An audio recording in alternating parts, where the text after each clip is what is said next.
I'm using this kasi meron akong konting acne scars, pero matagal na kasi itong mga to, so like siguro mga high school, college days, yung panahon madami akong tigyawat and hilig ako magtiris-tiris.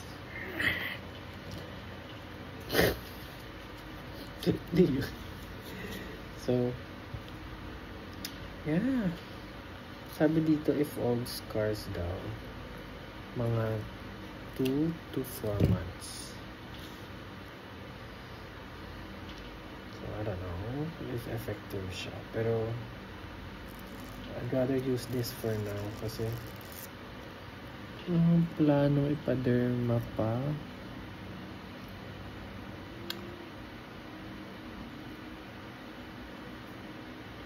So while we're waiting for that, might as well gumamit muna ng ganito. Tapos na ako mag-toner, serum and moisturizer tsaka sunblock. Ito yung huling step